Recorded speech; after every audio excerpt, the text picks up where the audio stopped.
Mosque, London on the 20th of March 1998.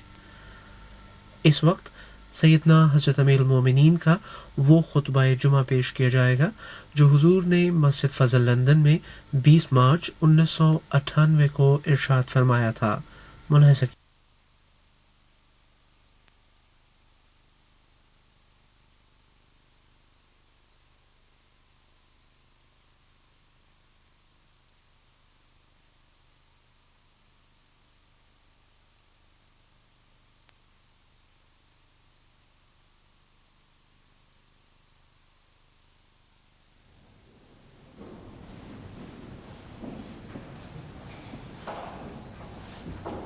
السلام علیکم. اذان دینے والے کہاں ہیں؟ پورے وقت پہ شروع کر دیں. السلام علیکم. آج دوست بیٹھنا شروع کر دیں اور جس عرصے میں اذان ہوگی اس عرصے میں مسجد بچ جائے گی.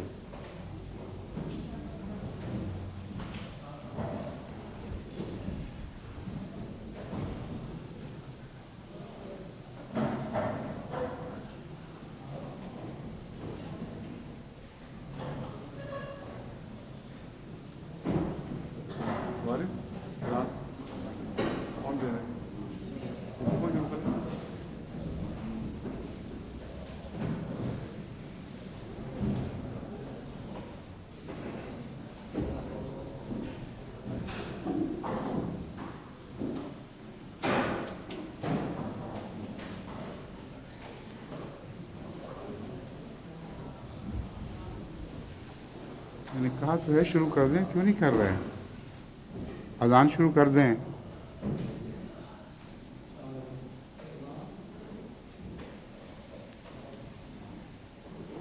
تیاری نہیں ہے آپ اذان کے لیے؟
أشهد أن لا إله إلا الله وحده لا شريك له وأشهد أن محمدا عبده ورسوله أما بعد فأعوذ بالله من الشيطان الرجيم بسم الله الرحمن الرحيم الحمد لله رب العالمين الرحمن الرحيم مالك يوم الدين إياك نعبد وإياك نستعين اهدنا الصراط المستقيم صراط الذين أنعمت عليهم غير المغضوب عليهم ولا الضالين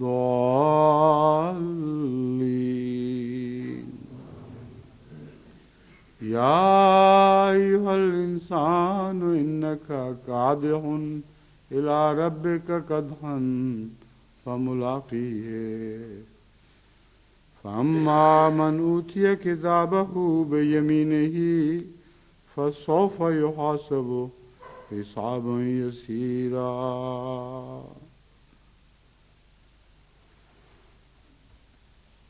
جن آیات کی میں نے تلاوت کی ہے یہ سورہ الانشقاق کی 7 سے 9 تک آیات ہیں، اور ان کا ترجمہ یہ ہے کہ اے انسان، تو اپنے رب کی طرف بہت مشقت کے ساتھ اور زور لگا کر جانے والا ہے اور پھر اس سے ملنے والا.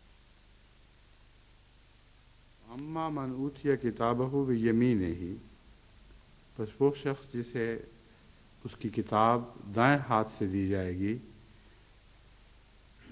فسوف یحاسب حسابا یسیرا، تو اس سے بہت آسان حساب لیا جائے گا.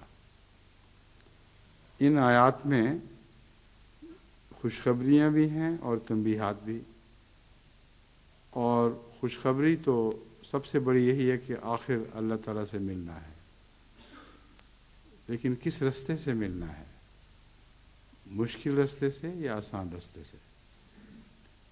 اور وہ لوگ جو خدا کی راہ میں محنت کرتے ہیں یا کرنے والے ہیں، ان دونوں کے لیے دونوں راہیں کھلی ہیں،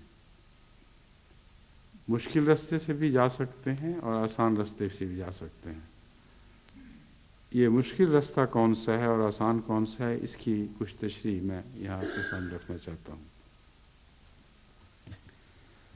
ہر انسان جو محنت کر رہا ہے خدا کی خاطر، اسے بالآخر اس سے ملنا تو ہے، مگر اگر اس کی محنت کامیاب نہ ہو، یعنی رستے کی مشکلات اس پر حاوی رہیں اور ملنے کی راہ میں شیطانی روکیں بہت بڑی ہوں جن کو وہ پوری طرح عبور نہ کر سکے، تو ملے گا تو یہ بھی، مگر حساب یسیر کے ساتھ نہیں ملے گا. اس رستے کی بہت سی غلطیاں ایسی ہوں گی جن کو اللہ تعالیٰ معافی کے لائق نہیں سمجھے گا. اس لیے معافی کے لائق غلطیاں جو ہیں ان کے لیے حساب یسیر کا لفظ استعمال ہوا ہے. جو غلطیاں خدا کے علم میں معافی کے لائق نہیں، ان کے لیے یہ خوشخبری نہیں ہے کہ فَأَمَّا مَنْ أُوتِيَ كِتَابَهُ بِيَمِينِهِ. حساب تو دونوں کا ہوگا، لیکن ایک مشکل حساب ہے، اور ایسا حساب ہے جیسا کہ احادیث نبوی سے پتہ چلتا ہے کہ باریک نظر سے ان کے کھاتوں کا مطالعہ کیا جائے گا اور ہر غلطی کو نکال کے نمایاں کر دیا جائے گا. اس قسم کے حساب کا تجربہ انسان کو اپنی روزمرہ کی زندگی میں ہوتا ہی رہتا ہے. بعض لوگ ایسے ججوں کے سامنے پیش ہوتے ہیں جو فیصلہ کیے بیٹھے ہوتے ہیں کہ اس کو پکڑنا ہے، اس کے سارے کھاتے منگوا لیتے ہیں، اگلا پچھلا سب اچھی طرح کھنگال کر دیکھتے ہیں، اور جہاں کوئی غلط بات نکلے اس کو نمایاں کر دیتے ہیں، اور اس میں ان کا ضد اور تعصب شامل ہوتا ہے۔ لیکن اللہ تعالیٰ جب حساب کرتا ہے تو ظاہر ہے کہ اس میں کسی ضد یا تعصب کا سوال نہیں۔ خدا کے علم میں ہر چھوٹی سے چھوٹی غلطی بھی ہے اور سب بڑی سے بڑی غلطیاں بھی ہیں۔ ان غلطیوں پر نظر رکھتے ہوئے وہ قیامت کے دن حساب کتاب سے پہلے یہ فیصلہ کر چکے گا کہ فلاں شخص کا اعمال نامہ اتنا گندا ہے اور اتنا بالارادہ غلطیاں شامل ہیں کہ اسے معاف نہیں کرنا، اور چونکہ معاف نہیں کرنا اس لیے سب عالم کے سامنے، سارے یوم معاشر میں ہر ایک کے سامنے اس کا کھاتا خود بولے گا، اور ایسا بولے گا کہ ہر شخص مطمئن ہو جائے گا کہ اس سے کوئی ناانصافی نہیں کی گئی، جو کچھ کیا گیا ہے بین ہی اسی کا اس کا اعمال نامہ تقاضا کر رہا تھا۔ بس ایک یہ ہے قدحن جس رستے سے انسان گزرتا ہے یا گزرے گا، لازماً پہنچنا تو ہے وہاں، اور کن مشکلات کے ساتھ پہنچنا ہے یا کس آسانی کے ساتھ یہ اس نے فیصلہ کرنا ہے۔ اس ضمن میں قرآن کریم کی بعض اور آیات بھی ہیں جو میں آپ کے سامنے رکھتا ہوں، جو اسی مضمون پر روشنی ڈال رہی ہیں۔ سورہ نبا میں لا یسمعون فیہا لغوا ولا کذابا، اہل جنت کے متعلق خوشخبری ہے کہ وہاں نہ وہ کوئی لغو بات سنیں گے نہ کذاب۔ جزام من ربک عطان حساب الرب السماوات والارض، یہ جزا ہے تیرے رب کی طرف سے عطا کے طور پر۔ اب عطا میں حساب تو نہیں ہوا کرتا، مگر یہاں حساب کا لفظ آیا ہے، فرمایا ہے عطان حساب الرب السماوات والارض وما بینہم الرحمن لا یملکون منہ خطابا۔ یہ ایسا حساب ہے جو آسمانوں اور زمین کے رب کی طرف سے ہے اور جو کچھ ان میں ہے، اور یہ حساب رحمان خدا لے گا۔ لفظ رحمانیت نے بتا دیا کہ بہت آسان حساب ہونے والا ہے، اور آسان حساب سے مراد یہ ہے کہ آسمان اور زمین اور جو کچھ ان میں ہے وہ عطا ہوگی ان بندوں کی، یعنی جو عمل ہے اس سے عطا کی کوئی نسبت ہی نہیں، مگر اللہ جب حساب فرماتا ہے تو اس قسم کا حساب فرماتا ہے، اسی کا نام حساب یسیرہ ہے۔ لا یملکون منہ خطابا، وہ خدا تعالیٰ سے خطاب کا حق نہیں رکھیں گے، کوئی ذاتی ملکیت نہیں ہوگی۔ اللہ جسے خطاب کی اجازت دے گا اسی کو خطاب کی اجازت ملے گی۔ دوسری جگہ فرمایا انا الینا ایابہم، جیسا کہ سورہ جمعے کے دوران تلاوت ہونے والی سورہ غاشیہ میں بیان ہے، انا الینا ایابہم ثم انا علینا حسابہم، کہ ہم پر ہماری طرف ان کی باغیں ہیں، ہمارے ہاتھ میں ان کی باغیں ہیں، انہوں نے بہرحال ہماری طرف لوٹ کے آنا ہے۔ ثم ان علینا حسابہم، پھر ہم پر فرض ہے کہ ہم ان کا حساب کریں، اور اس حساب میں سارے نیک و بد شامل ہیں، کوئی بھی ایسا نہیں جو حساب سے خالی جائے گا۔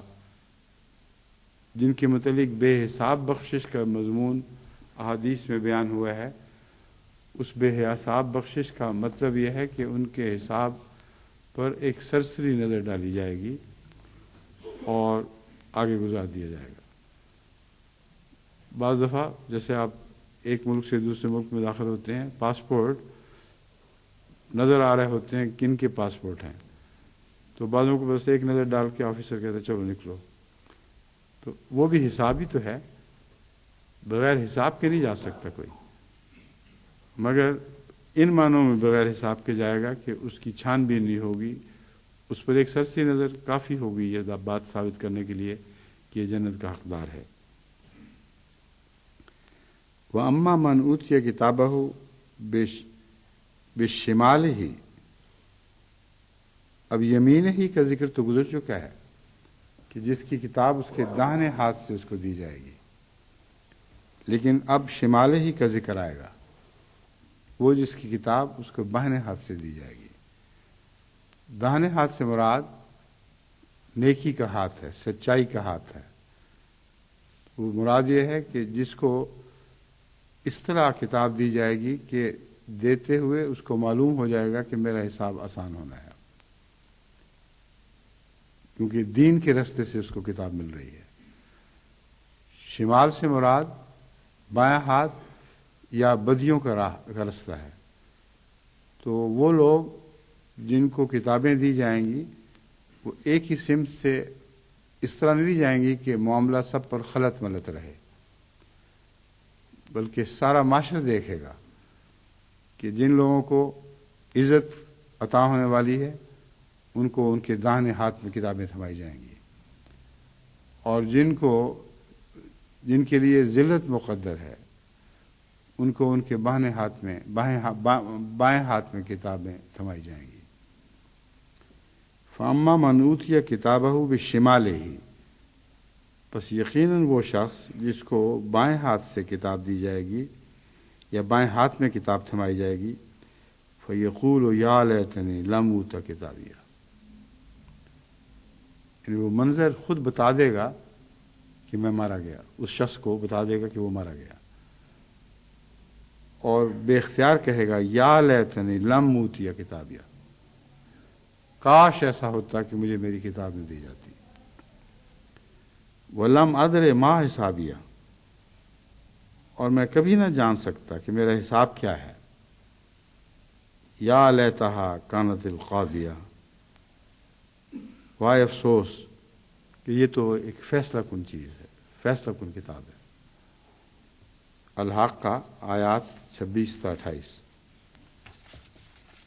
حضرت صلی اللہ علیہ وآلہ وسلم نے اسی مضمون کو بیان فرمایا ہے، اور اس کی ضرورت اس لیے پیش آئی کہ حضرت اقدس محمد مصطفیٰ صلی اللہ علیہ وسلم خود بھی یہ دعا کیا کرتے تھے کہ میرا حساب آسان کرنا، اور حضرت عائشہ رضی اللہ تعالی عنہا اس پہ متعجب تھیں کہ حضرت صلی اللہ علیہ وآلہ وسلم اپنے حساب کی باتیں کیوں کرتے ہیں اور اپنے آسان حساب کی کیوں باتیں کرتے ہیں، آپ تو بے حساب بخشے جانے والے انسان ہیں۔ صحیح بخاری کتاب تفسیر القرآن سورہ اذا السماء انشقت باب فسوف یحاسب حسابا یسیرا، اس میں یہ روایت آتی ہے، دو روایتیں ہیں جو میں نے چنی ہیں، دونوں میں یہی مضمون ہے، لیکن وہ مضمون ایک دوسرے کو کھول رہا ہے۔ حضرت عائشہ رضی اللہ تعالی عنہا سے روایت ہے کہ حضرت صلی اللہ علیہ وآلہ وسلم نے فرمایا، جس سے حساب لیا گیا وہ تباہ ہو گیا۔ وہ کہتی ہیں کہ میں نے عرض کیا یا رسول اللہ، میں آپ کے قربان،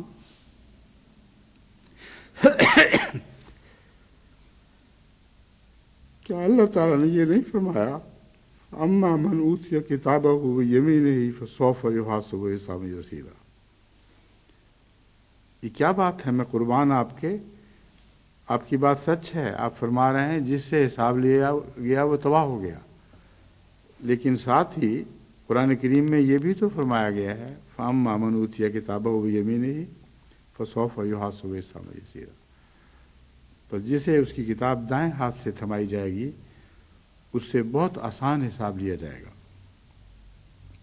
آپ نے فرمایا یہاں حساب سے مراد اعمال سے آگاہ کرنا ہے، لیکن جس کے محاسبہ میں سختی کی گئی وہ ہلاک ہو گیا۔ حساب سب کا ہوگا، لیکن ایک حساب وہ ہے جہاں صرف اعمال سے آگاہ کرنا مقصود ہے، وہ حساب یسیر ہے۔ لیکن میں جو کہتا ہوں کہ ہلاک ہو گیا، مراد یہ ہے کہ جس کے محاسبے میں سختی کی گئی وہ ہلاک ہو جائے گا۔ دوسری حدیث میں جو مسند احمد بن حنبل سے لی گئی ہے، حضرت عائشہ رضی اللہ تعالی عنہا فرماتی ہیں کہ ایک دفعہ آن حضرت صلی اللہ علیہ وآلہ وسلم کو دوران نماز یہ دعا کرتے ہوئے سنا، اللہم حاسبنی حسابا یسیرا، اللہم حاسبنی حسابا یسیرا۔ محمد رسول اللہ یہ دعا مانگ رہے ہیں اور بار بار عرض کر رہے تھے نماز میں، اللہم حاسبنی حسابا یسیرا، اے میرے اللہ مجھ سے آسان حساب کرنا۔ حضرت عائشہ فرماتی ہیں جب آپ نماز سے فارغ ہوئے تو میں نے عرض کی، اے اللہ کے نبی، حساب یسیر سے کیا مراد ہے؟ فرمایا جس کا اعمال نامہ سرسری نظر سے دیکھا گیا۔ جیسا کہ میں نے آپ سے عرض کی تھی کہ یہاں بھی جب بارڈر کراس کیے جاتے ہیں تو بعض پاسپورٹ صرف سرسری نظر سے دیکھے جاتے ہیں۔ تو یہ دعا کر رہے تھے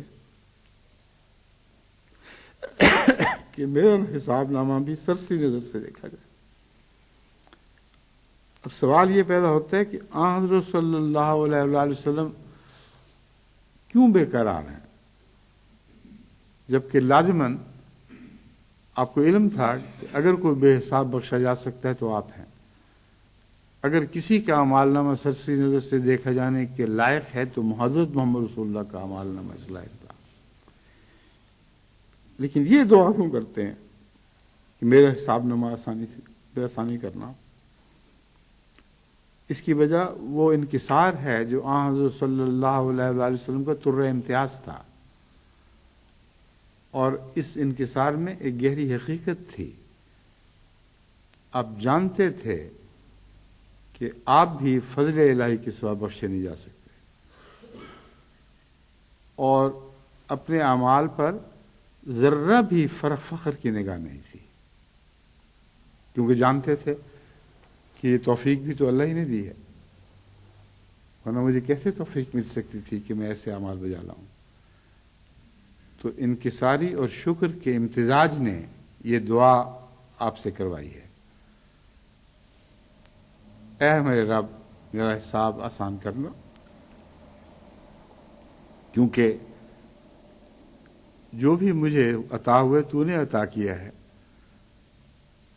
تیری عطا ہے، مگر میں تیرے شکر کا تقاضا ادا کرتا ہوں اور عز کا تقاضا ادا کرتا ہوں، عرض کر رہا ہوں کہ وہاں بھی احسان کا سلوک ہو جیسے یہاں احسان کا سلوک ہوا ہے۔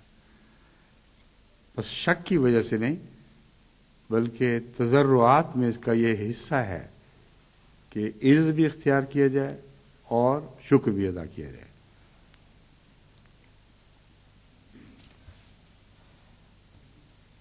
پھر فرماتے ہیں مگر اے عائشہ جس سے پوچھ گچھ کی گئی تو وہ ہلاک ہو گیا۔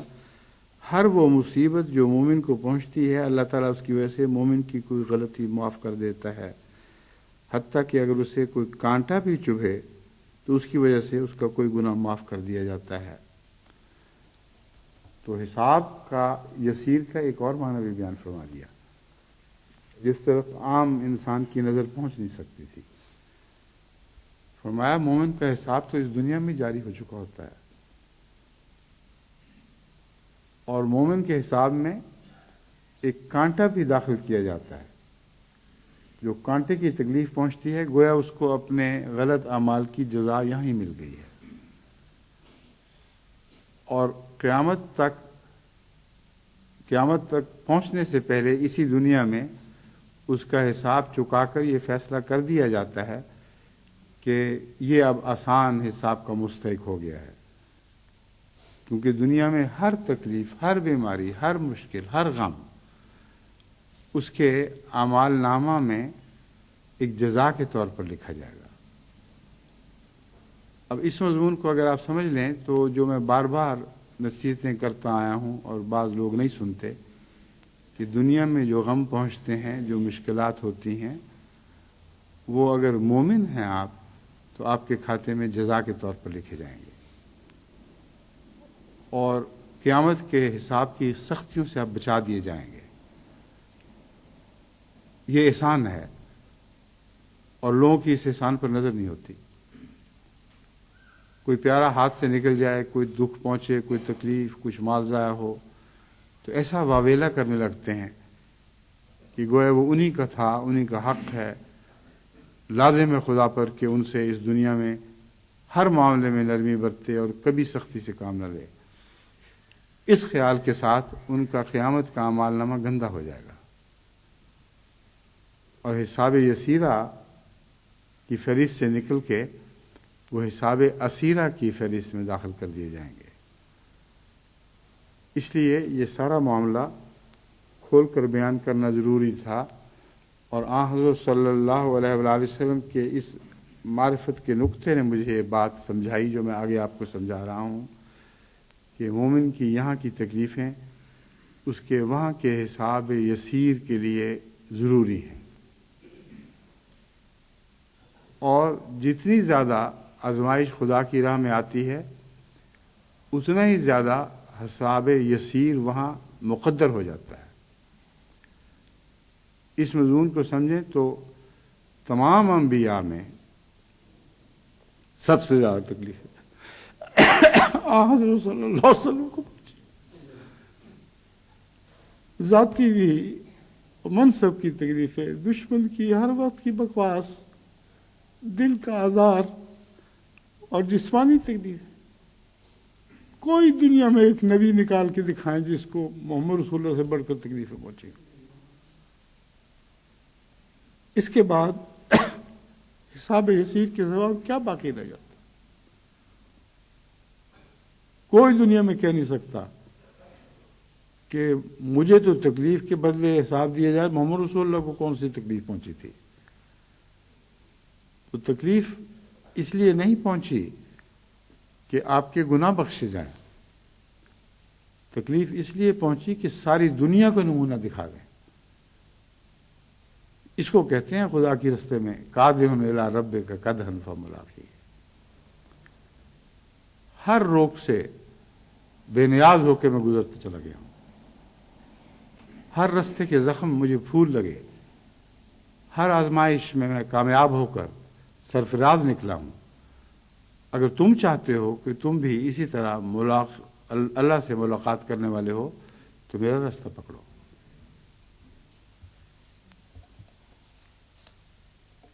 اب میں حضرت اقدس مسیح موعود علیہ الصلوۃ والسلام کے بعض اقتباس آپ کے سامنے رکھتا ہوں جو اسی مضمون کو مزید واضح کرنے والے ہیں۔ یا مضمون تو محمد صلی اللہ علیہ وسلم نے واضح فرما دیا، لیکن ان کی باریک راہوں کو رسول اللہ حضرت مسیح نے دوبارہ دہرایا ہے تاکہ ہمارے لیے بھی حساب یسیر کے سامان پیدا ہو سکیں۔ گزشتہ خطبے میں میں نے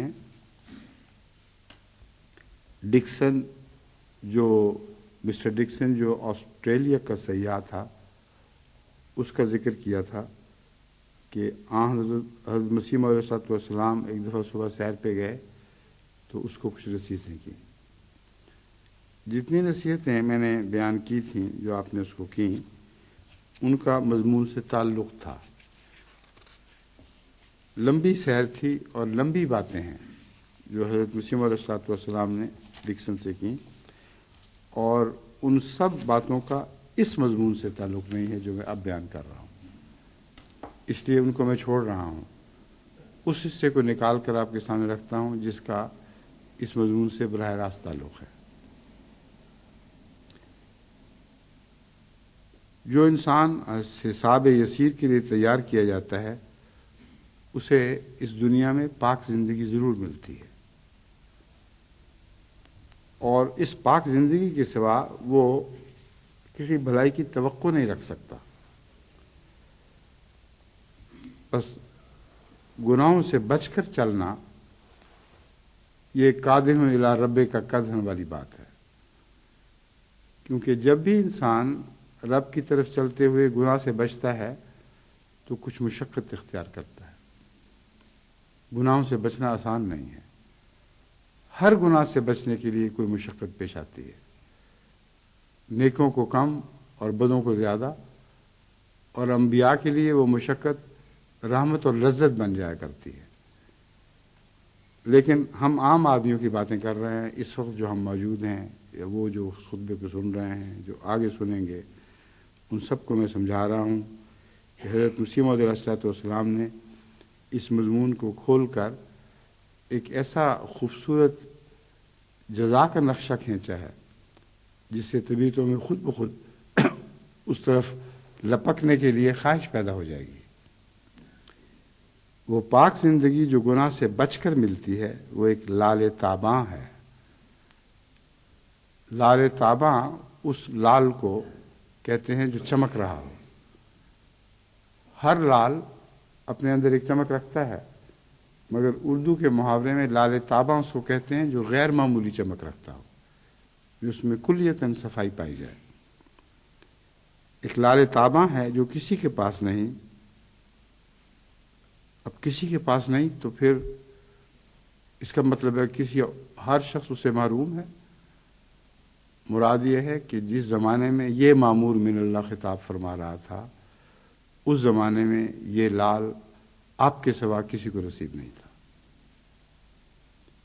وہ ایک لال تاباں ہے جو کسی کے پاس نہیں، ہاں خدا تعالیٰ نے وہ لال تاباں مجھے دیا ہے۔ اب دیکھیں حضرت مسیح علیہ السلام کے الفاظ کتنے محتاط ہیں۔ یہ نہیں فرمایا میرے پاس ہے، اس میں ایک تکبر کا رنگ پایا جاتا تھا۔ ہاں خدا تعالیٰ نے وہ لال تاباں مجھے دیا ہے اور مجھے اس نے مامور کیا ہے کہ میں دنیا کو اس لال تاباں کے حصول کی راہ بتا دوں۔ دیا تو ہے مگر اس لیے نہیں کہ صرف میرے پاس ہی رہے گا، اس غرض سے دیا ہے اور مجھے مامور فرمایا گیا ہے کہ میں ساری دنیا کو اس لال کو حاصل کرنے کی راہ بتا دوں۔ گویا آج کی ساری جماعت بھی اور دوسرے انسان بھی جو جماعت میں ابھی داخل نہیں، وہ اس نصیحت پر غور کریں تو حضرت مسیح موعود علیہ السلام کو جو لال تاباں عطا ہوا ہے وہ ان کو بھی حاصل ہو سکتا ہے۔ اس راہ پر چل کر میں دعویٰ سے کہتا ہوں کہ ہر ایک شخص یقیناً اس کو حاصل کر لے گا۔ اب مشکل راہ تو ہے مگر یقین بھی دیکھیں کیسا ہے۔ انک قادر الی ربک قدحا فملاقیہ۔ ان آیات میں جو یقین ہے وہ یہی اس تحریر میں بھی موجود ہے کہ وہ لال مشکل تو ہے مگر اگر اس راہ پر چلو گے تو یقیناً اللہ تعالیٰ کو حاصل کر لو گے، اس میں کوئی بھی شک نہیں۔ اور وہ ذریعہ اور وہ راہ جس سے ملتا ہے ایک ہی ہے، جس کو خدا کی سچی معرفت کہتے ہیں۔ در حقیقت یہ مسئلہ بڑا مشکل اور نازک مسئلہ ہے، کیونکہ ایک مشکل امر پر موقوف ہے۔ سچی معرفت کو مشکل امر بیان فرما رہے ہیں۔ کہتے ہیں آسان راہ اور یقینی راہ تو ہے مگر ایک مشکل امر پر موقوف ہے۔ اس مشکل کو اگر تم گوارا کر لو تو ہر دوسری مشکل آسان ہو جائے گی۔ اگر اس سے ڈر گئے تو پھر تمہیں کچھ بھی نصیب نہیں ہوگا۔ در حقیقت یہ مسئلہ بڑا مشکل اور نازک مسئلہ ہے، کیونکہ ایک مشکل امر پر موقوف ہے۔ فلاسفرز جیسا کہ میں نے پہلے کہا ہے، آسمان اور زمین کو دیکھ کر اور دوسرے مصنوعات کی ترتیب ابلغ و محکم پر نظر کر کے صرف اتنا بتاتا ہے، فلاسفرز نہیں، فلاسفر ایک فلسفی صرف اتنا بتاتا ہے کہ کوئی صانع ہونا چاہیے۔ مگر ایسے فلسفی بھی دنیا میں کم ہیں جو سب باتوں پر غور کر کے یہ فیصلہ کر سکیں کہ کوئی صانع ہونا چاہیے۔ میں نے ارسطوٹل کی مثال دی تھی، وہ جیسا کہ بیان کیا جاتا ہے وہ بظاہر خدا کی ہستی کا قائل نہیں تھا، جیسے اس کے تاریخ دان بیان کرتے ہیں، لیکن اس حقیقت کو نہیں سمجھتے کہ وہ فلسفی ان فلاسفرز میں تھا جن کی تعریف مسیح اسلام فرما رہے ہیں۔ اس نے جب کائنات پر غور کیا تو اس لازمی نتیجے تک پہنچا کہ اس کائنات کی ایک وجہ اول ہونی چاہیے جو کائنات کے مادے سے تعمیر نہ ہو بلکہ اس سے وہ مادہ تعمیر ہو جو تخلیق کے نتیجے میں پیدا ہوگا، اور اس وجہ اول کے بغیر اس کائنات کا وجود ممکن ہی نہیں ہے۔ ارسطو کی اسی لیے رہتی دنیا تک خدا تعالیٰ نے ایک عظمت عطا فرمائی کہ وہ سچا فلسفی تھا، اور بات کی تہ تک پہنچ کر جو نتیجہ اخذ کرتا تھا، آج تک کوئی اس نتیجے کو جھٹلا نہیں سکا۔ اور یہ مسئلہ جب میں نے دیکھا اس کی کتابوں میں، تو اس کے لیے میرے دل میں بڑی گہری عزت پیدا ہوئی کہ واقعتاً ایسے فلسفی ہیں جو سچے ہوں تو اللہ تعالیٰ خود ان کی رہنمائی فرماتا ہے۔ بس ترتیب ابلغ و محکم پر نظر کر کے، ابلغ و محکم انتہائی بلیغ اعلیٰ مضامین سے بھری ہوئی، اور محکم جس کو ہلایا نہ جا سکے، ٹلایا نہ جا سکے، اتنا بتاتا ہے کہ کوئی سانع ہونا چاہیے۔ اب یہ بھی تعریف ارسطاٹل پر پوری اترتی ہے، کیونکہ اس نے یہ صرف اتنا کہا کہ ہونا چاہیے، لیکن اس سے ذاتی تعلق قائم نہ کیا جو سقراط نے قائم کیا تھا، جو اس کا بھی جد امجد تھا، اس کو علم سکھانے والا سقراط ہی تھا۔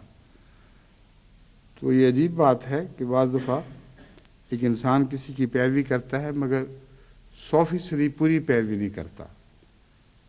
حضرت مسیح موعود علیہ السلام نے جو معرفت کی باتیں بیان فرمائی ہیں، ان کو سمجھنا کافی نہیں، کیونکہ ارسطو نے بھی بقرات کی باتوں کو سمجھا تھا، اور اسی کے نتیجے میں اس کی منطق جب آگے بڑھی، اس نے ہونا چاہیے تک کا مضمون حاصل کر لیا، لیکن اس کو ایک زندہ وجود سمجھ کے اس سے ذاتی تعلق قائم کرنے کی کسی کوشش کا کوئی ذکر ارسطو کی زندگی میں نہیں ملتا۔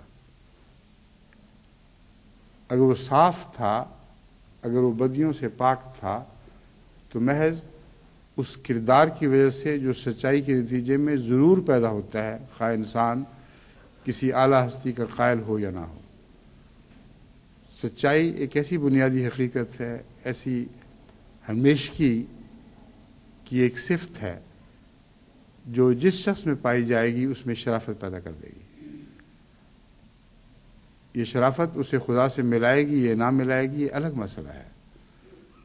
بس ارسطو میں بھی یہ سچائی کی شرافت تھی، جس کی وجہ سے اس کی ساری زندگی بہت شریفانہ اور ایک نمونے کی زندگی تھی۔ مگر حضرت مسیح موعود علیہ السلام اس سے آگے پہنچانا چاہتے ہیں۔ فرماتے ہیں مگر میں اس سے بلند تر مقام پر لے جاتا ہوں، جہاں فلسفی کے قدم نہیں پڑتے۔ وہ ایک مقام پر پہنچ کر ٹھہر جاتا ہے۔ میں جو مامور من اللہ ہوں، ایک بلند تر مقام پر لے جاتا ہوں، اور اپنے ذاتی تجربوں کی بنا پر کہتا ہوں کہ خدا ہے۔ یعنی ملاقی ہے کا وعدہ اس دنیا میں پورا ہو گیا۔ اگرچہ اس آیت کا حوالہ نہیں دیا، مگر مضمون بین ہی وہی ہے۔ ملاقات کے بعد ذاتی تجربہ نصیب ہوتا ہے، اور اگر اس دنیا میں ملاقات نہیں ہوئی تھی تو کیسے فرما سکتے ہیں کہ میں ذاتی تجربے کی بنا پر کہتا ہوں؟ بس ایک ملاقات تو وہ ہے جو قیامت کے دن ہونی ہی ہونی ہے۔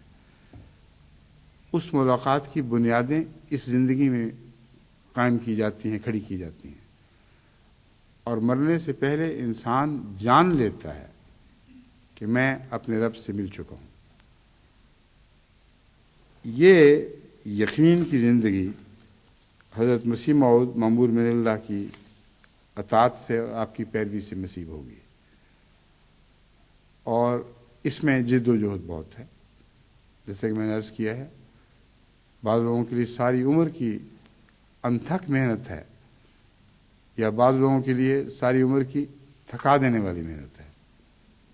دونوں میں سے ایک تو لازم ہے، وہ تو بہرحال اختیار کرنی ہوگی۔ اب ان باتوں کے بعد اپنی جماعت سے مسیح موعود علیہ السلام جو توقعات رکھتے ہیں وہ میں آپ کے سامنے پڑھ کے سنا دیتا ہوں۔ فرماتے ہیں کہ میں جس راستے کی طرف بلا رہا ہوں، اگر تم میری جماعت کہلاتی ہو یا میری جماعت کہلاتے ہو تو اپنے وجود سے اس بات کو ثابت کرو کہ تم میری جماعت ہو۔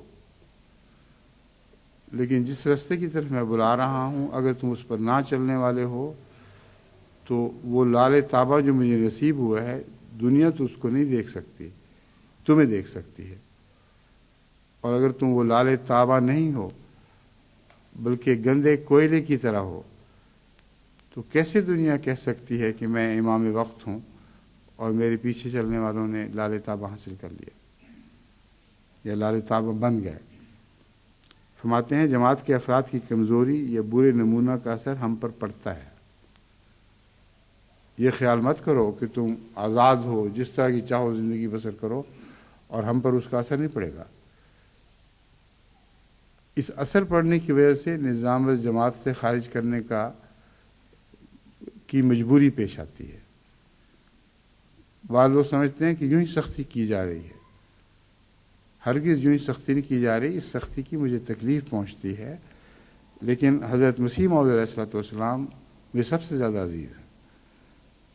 اس لیے جب میں یہ دیکھتا ہوں کہ کسی کے بد نمونے نے حضرت مسیح موعود علیہ السلام پر غلط عکس ڈالا ہے اور ان کو دیکھ دیکھ کر لوگ غلط نتیجے نکالیں گے، جب تک اصلاح کا امکان موجود ہے ان کی اصلاح کی جاتی ہے۔ جب تھک جاتے ہیں اور دیکھتے ہیں کہ وہ اصلاح کے لیے تیار نہیں تو لازماً ان کو جماعت سے اس لیے الگ کرنا پڑتا ہے کہ ان کی وجہ سے حضرت اقدس مسیح موعود علیہ السلام پر کوئی غلط عکس نہ پڑے۔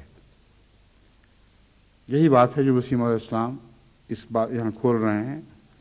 جماعت کے افراد کی کمزوری یا برے نمونہ کا اثر ہم پر پڑتا ہے اور لوگوں کو خام خواہ اعتراض کرنے کا موقع مل جاتا ہے۔ پس اس واسطے ہماری طرف سے تو یہی نصیحت ہے کہ اپنے آپ کو عمدہ اور نیک نمونہ بنانے کی کوشش میں لگے رہو۔ اب یہ جو کوشش میں لگے رہنا ہے یہ میں بیان کر چکا ہوں کہ بعض لوگ کہتے ہیں کہ سب کو خارج کیوں نہیں کر دیتے، اس لیے کہ مسیح علیہ السلام نے فرمایا ہے کہ کوشش میں لگے رہو۔ جن لوگوں کے متعلق یہ یقین ہے، ایسے آثار نظر آتے ہیں کہ وہ نیکی کی کوشش کر رہے ہیں اور اصلاح کی طرف مائل ہیں، ہرگز مجھے اجازت نہیں ہے کہ ان کو جماعت سے باہر قرار دوں، کیونکہ مسیح موعود علیہ السلام کی الفاظ مجھ پر حاکم ہیں۔ کوشش میں لگے رہو، جب تک فرشتوں کی سی زندگی نہ بن جاوے تب تک کیسے کہا جا سکتا ہے کہ کوئی پاک ہو گیا۔ اب یہ جو کوشش ہے اس کا انجام فرشتوں کی سی زندگی ہے، اور اس زندگی کے متعلق حضرت مسیح علیہ السلام جو آیت پیش فرما رہے ہیں وہ ہے یفعلون ما یؤمرون، کہ فرشتوں کی حالت سے مراد یہ ہے کہ جو کچھ ان کو حکم دیا جاتا ہے وہی کرتے ہیں، کیوں اور کیا اور کیسے کے سوال نہیں اٹھا کرتے۔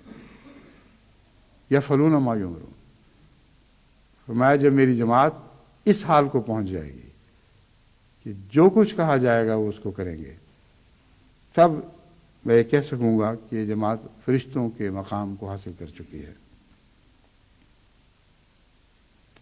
فنا فی اللہ ہو جانا اور اپنے سب ارادوں اور خواہشات کو چھوڑ کر محض اللہ کے ارادوں اور احکام کا پابند ہو جانا چاہیے۔ اب فنا فی اللہ کا ایک مضمون تو یفعلون ما یؤمرون ہے، دوسرا مضمون ہے جو مشکل راہ سے تعلق رکھتا ہے۔ فرشتے تو بنائے ہی ایسے گئے ہیں، یفعلون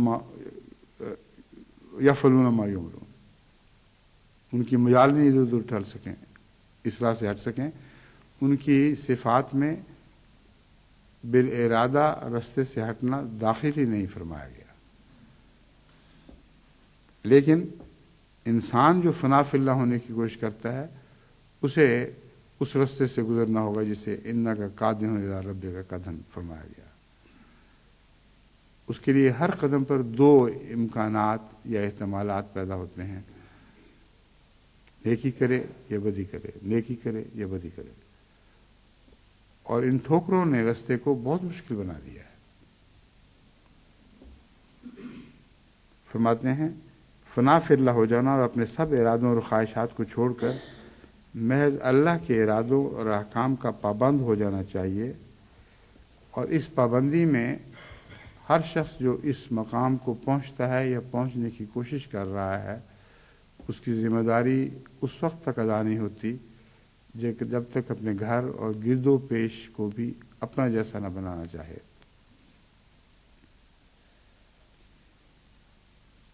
احکام کا پابند ہو جانا چاہیے کہ اپنے واسطے بھی اور اپنی اولاد اور بیوی بچوں، خیش و اقارب اور ہمارے واسطے بھی باعث رحمت بن جاؤ.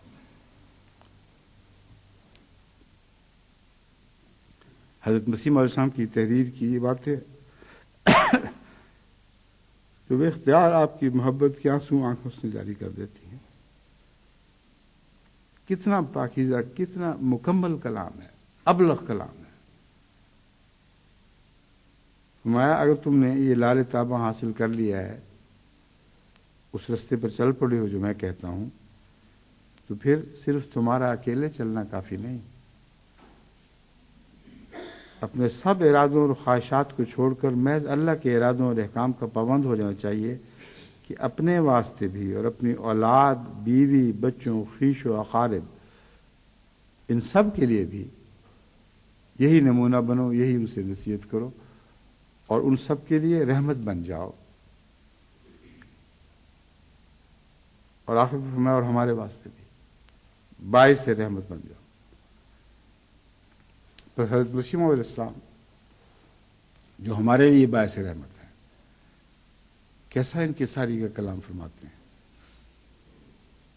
کہ اگر تم اس بات کا احساس رکھتے ہو کہ مجھے خدا نے معمور کر کے تمہیں کن کن مشکلات سے بچایا، کن گندی راہوں سے نکالا، کس پاک راستے پر چلا دیا، تو شکر کا حق اس طرح بھی ادا کرو کہ میرے واسطے بھی باعث رحمت بنو، باعث زحمت نہ بنو.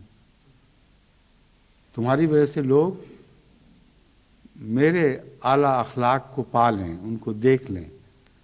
تمہاری وجہ سے لوگ جان لیں کہ مجھے خدا تعالیٰ نے وہ لال تابہ تھما دیا ہے. تو جب تم وسیلہ بنو گے لوگوں کے مجھ تک پہنچنے کا، تو گویا تم میرے واسطے بھی باعث رحمت ہو جاؤ گے. بہت ہی پیارا کلام، بہت ہی عاشقانہ کلام ہے. اور جماعت سے جیسی محبت ہے اور جو تقاضے ہیں ان کو یہ کلام خوب کھول کر بیان فرما رہا ہے. فرماتے ہیں مخالفوں کو کے واسطے اعتراض کا موقع ہرگز ہرگز نہ دینا چاہیے. اللہ تعالیٰ فرماتا ہے فَمِنْهُمْ ظَالِمٌ لِنَفْسِهِ وَمِنْهُمْ مُقْتَصِدٌ وَمِنْهُمْ سَابِقٌ بِالْخَيْرَاتِ. سورہ فاطر. مراد یہ ہے فَمِنْهُمْ ظَالِمٌ لِنَفْسِهِ،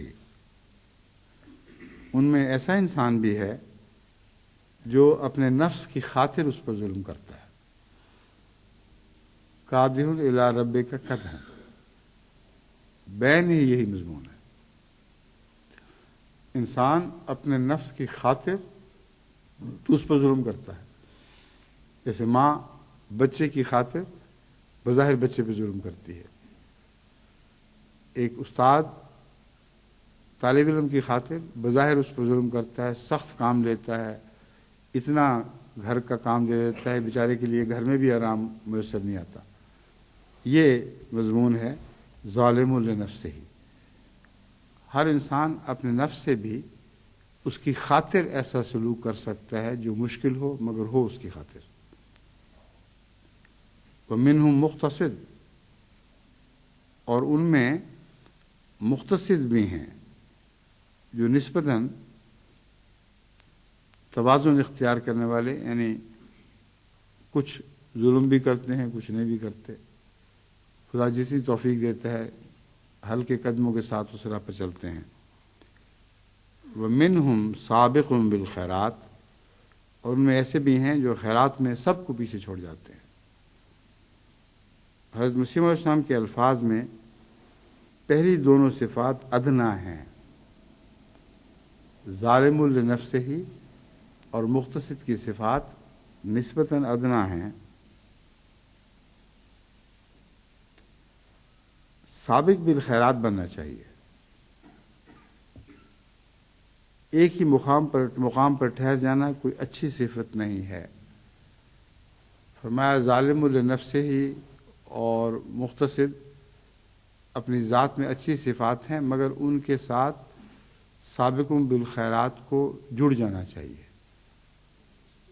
یہ ایک بالکل نیا مضمون ہے جو حضرت مسیح علیہ السلام ان آیات کے تسلسل اور رابطے میں بیان فرماتے ہیں.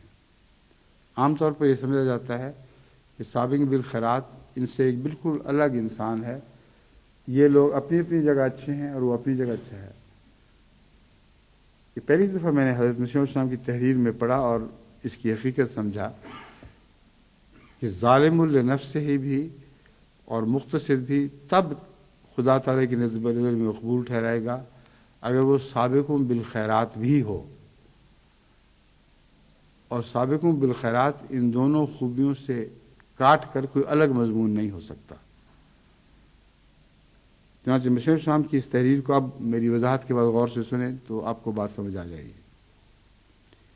پہلی دونوں صفات ادنا ہیں. سابق بالخیرات بننا چاہیے. ایک ہی مقام پر ٹھہر جانا کوئی اچھی صفت نہیں ہے. دیکھو ٹھہرا ہوا پانی آخر گندا ہو جاتا ہے. بس اگر اپنے نفس پر ظلم کرنے والا ایک دو دفعہ کی آزمائش میں پڑھ کر وہیں ٹھہر جائے تو وہ شخص نہیں ہے جو کامیابی کو پالے گا. اگر درمیانی راہ اختیار کرنے والا کچھ عرصہ اعتدال اختیار کر کے پھر تھک جائے تو ہرگز وہ نیکی کو پانے والا نہیں ہے. فرمایا اس کے لیے لازم ہے کہ وہ جاری رہے. ایک ہی مقام پر ٹھہر جانا کوئی اچھی صفت نہیں ہے. دیکھو ٹھہرا ہوا پانی آخر گندا ہو جاتا ہے. کیچڑ کی صحبت کی وجہ سے بدبودار اور بدمزہ ہو جاتا ہے. جب پانی ٹھہر جاتا ہے، پانی خود تو اچھی چیز ہے جیسا کہ یہ دونوں صفات بیان کر رہی ہیں، لیکن کیچڑ کی آمیزش کی وجہ سے کیونکہ وہ ٹھہر گیا اس لیے کیچڑ پیدا ہوا. وہ سے بدبودار اور بدمزہ ہو جاتا ہے. چلتا پانی ہمیشہ عمدہ، ستھرا اور مزیدار ہوتا ہے، اگرچہ اس میں بھی نیچے کیچڑ ہو، مگر کیچڑ اس پر کچھ اثر نہیں کر سکتا. یہ معرفت کا نقطہ سب کو سمجھنا ضروری ہے. ہم جو خدا کے عام بندے ہیں جن کو بہت اعلیٰ بلند مقامات نصیب نہیں ہوئے، وہ اپنی نفس کے اندر تہ میں کیچڑ دیکھ کر گھبرائیں نہیں. کیچڑ سے پاک ہونا بہت بات کی بات ہے، لیکن اگر وہ چلتے پانی بنے رہیں گے تو ان کے نفس کا کیچڑ ان کے اعمال کو گندا نہیں کر سکے گا اور ان سے بدبو نہیں آئے گی، ان سے خوشبو اٹھے گی اور ایسا صحت والا پانی بنیں گے جس کو لوگ پئیں گے اور سیراب ہوں گے اور اس سے لطف اندوز ہوں گے. بس کتنی باریک مثالیں حضرت مسیح علیہ السلام دے کر ہمیں متوجہ فرما رہے ہیں کہ گناہ اور نیکی کی حقیقت کیا ہے اور خدا کے ہاں کیا بات مقبول ہے. چلتا پانی ہمیشہ عمدہ، ستھرا اور مزیدار ہوتا ہے، اگرچہ اس میں بھی نیچے کیچڑ ہو. اب اس میں بھی فرمایا ہے، صاف پتہ چلتا ہے کہ بعضوں میں نہیں ہوتا. اور کتنے باریک لطیف اشارے سے بتا دیا ہے کہ خدا کے ایسے ہی پاک بندے ہیں جن میں کیچڑ نہیں ہوتا، مگر بعضوں میں کیچڑ بھی ہوتا ہے۔ بس میں کئی دفعہ جماعت کو توجہ دلا چکا ہوں کہ حضرت مسیح صلی اللہ علیہ وسلم کی تحریرات کے ہر لفظ پر ٹھہر کر غور ضروری ہے، ورنہ اس کی کنوں کو آپ پا ہی نہیں سکتے۔ ایک ایک لفظ موتی کی طرح وہیں جڑا ہوا ہے جہاں اسے جڑا ہونا چاہیے۔ اگرچہ اس میں بھی نیچے کیچڑ ہو، مگر کیچڑ اس پر کچھ اثر نہیں کر سکتا۔ یہی حال انسان کا ہے کہ ایک ہی مقام پر ٹھہر نہیں جانا چاہیے۔ یہ حالت خطرناک ہے۔ ہر وقت قدم آگے ہی رکھنا چاہیے، نیکی میں ترقی کرنی چاہیے، ورنہ خدا تعالیٰ انسان کی مدد نہیں کرتا۔ اب نیکی میں ترقی کرنی چاہیے ورنہ خدا تعالیٰ انسان کی مدد نہیں کرتا۔ ان اللہ لا یغیر ما بقوم حتی یغیروا ما بانفسہم کا مضمون دوسرے لفظوں میں بیان فرما دیا ہے۔ ایک تو یہ بات ہے کہ اللہ توفیق نہ دے تو نیکی کی طرف قدم آگے نہیں بڑھ سکتا، لیکن دوسری طرف انسان کوشش نہ کرے اور یہ سمجھے کہ اللہ مجھے نیک کر دے گا، یہ درست نہیں ہے۔ کوشش کی طرف متوجہ ہونا ضروری ہے، اور یہ کوشش ہے جس کا ہم فرما رہے ہیں۔ ہر وقت قدم آگے ہی رکھنا چاہیے، نیکی میں ترقی کرنی چاہیے، ورنہ خدا تعالیٰ انسان کی مدد نہیں کرتا۔ یہ ایک امر واقعہ ہے کہ جو شخص نیکی کی جانب چاہے تھوڑی رفتار سے چل رہا ہو، اس کو ضرور غیب سے مدد ملتی ہے۔ کوئی چیز ٹھہری ہوئی نہیں، جب وہ ٹھہر جائے گا تو سٹیگننٹ ہونے لگے گا، اس کے اندر کیچڑ پیدا ہونا شروع ہو جائے گا، اور پھر وہ کیچڑ کی جانب رخ اختیار کر لے گا اور گندے سے گندا تر ہوتا چلا جائے گا۔ یہ ایسا قانون قدرت ہے جس میں کوئی استثناء نہیں ہے۔ اب جتنے گندے کیچڑ ہیں ان پر نگاہ کر کے دیکھیں، وہ جتنی دیر ٹھہرے رہتے ہیں اور بدبودار ہوتے چلے جاتے ہیں اور جراثیم کی اماجگاہ بن جاتے ہیں۔ اس میں مسیح علیہ السلام فرما رہے ہیں ورنہ خدا تعالیٰ انسان کی مدد نہیں کرتا، اور اس طرح سے انسان بے نور ہو جاتا ہے، جس کا نتیجہ آخر کار بعض اوقات ارتداد ہو جاتا ہے۔ اس طرح سے انسان دل کا اندھا ہو جاتا ہے۔ تو یہ ٹھہرنے کے نتائج ہیں۔ بعض دفعہ ارتداد اختیار کر جاتا ہے، بعض دفعہ نہیں بھی کرتا، مگر دل کا اندھا ہوتا ہے، اہل بصیرت میں شمار نہیں ہو سکتا۔ اس لیے ضروری نہیں کہ ارتداد والا ہی جماعت سے نکلتا ہے، بعض لوگ جماعت میں ٹھہرے ہوئے جماعت سے نکل جاتے ہیں۔ ملفوظات جلد 5 صفحہ 456 مطبوع ربا۔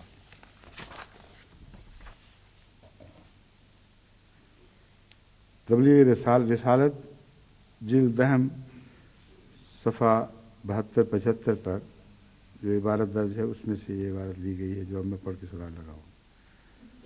نیکی کرو اور خدا کے رحم کی امیدوار ہو جاؤ۔ اب اس ایک فقرے میں بہت سے ایسے لوگوں کی حالت کھول دی گئی ہے جو نیکی نہیں کرتے اور رحم کے امیدوار ہوتے ہیں،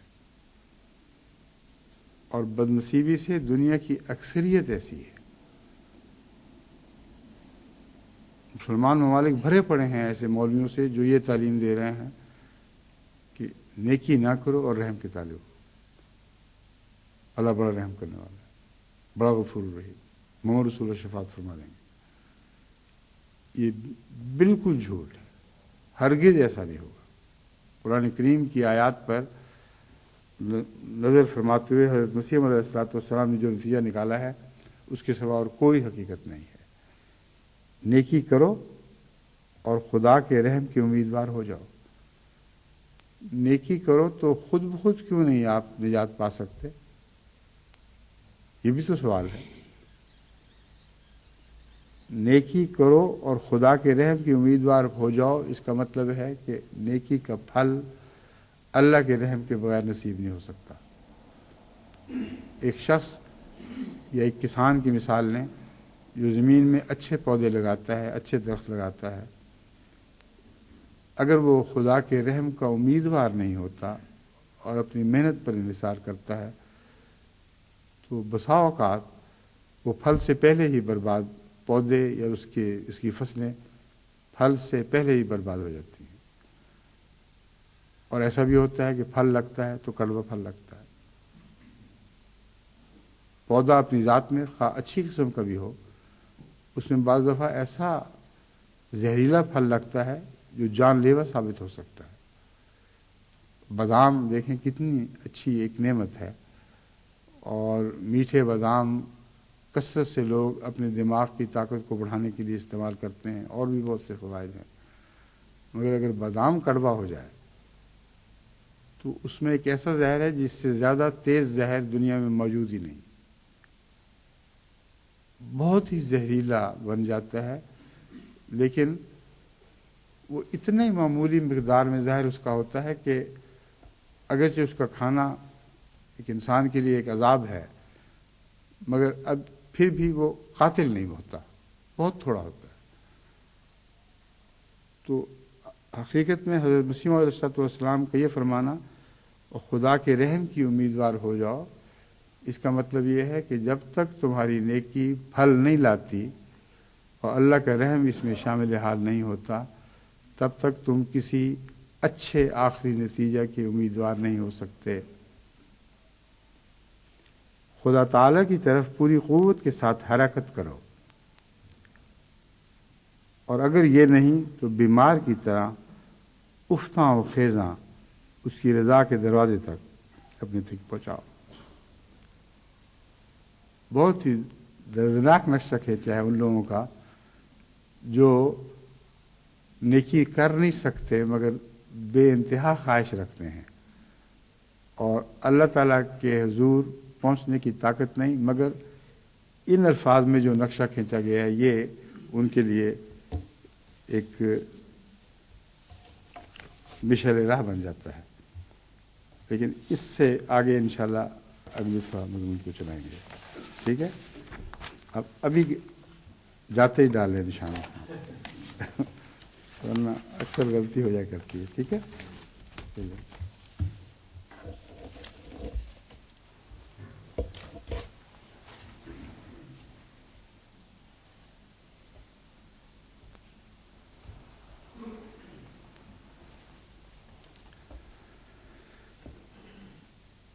الحمد لله نحمده ونستعينه ونستغفره ونؤمن به ونتوكل عليه ونعوذ بالله من شرور أنفسنا ومن سيئات أعمالنا